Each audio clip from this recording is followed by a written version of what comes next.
This is the human impact of insecurity in the Sahel. Millions of people in the region have been displaced by fighting and terrorism, and efforts by the countries to end the situation haven't been successful. The conflicts are driven by fighting for mineral resources and ideological terrorism. There's this new discovery of oil on that belt.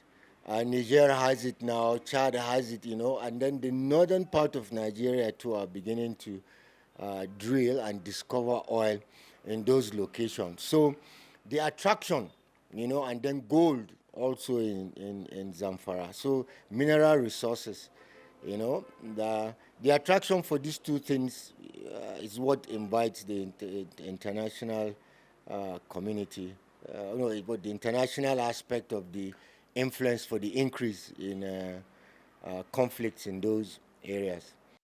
The African Union, the European Union, and West Africa's regional bloc ECOWAS have been trying to intervene through deployment of troops on peacekeeping missions. The situation varies in different countries. An insurgency which began in 2009 led to the death of over 350,000 people, according to the United Nations.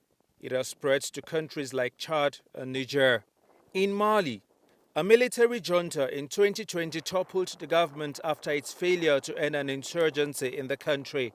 The French government has been supporting troops to fight insurgents in the Sahel region, but the junta in Mali last year called for external forces keeping the peace in the country to leave. Security analysts say the withdrawal marks a further deterioration in Mali's relationship with the European Union and other regional blocs. They warn that it will affect the stabilization process in the country. They also say a military approach is the best way to win the war against terror on the continent. All they do is fight against the state.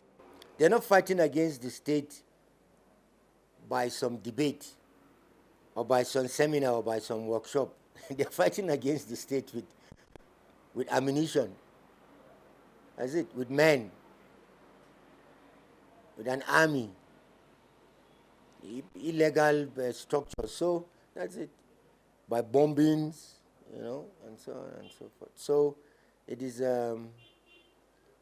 is impossible to achieve it internationally by other means other than military intervention.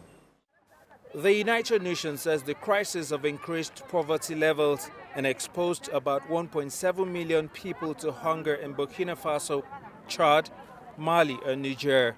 Other African nations say continued collaboration with international partners is needed to rid the continent of terror and make it safe, especially the Sahel region. Tassim Akende, CGTN Jos.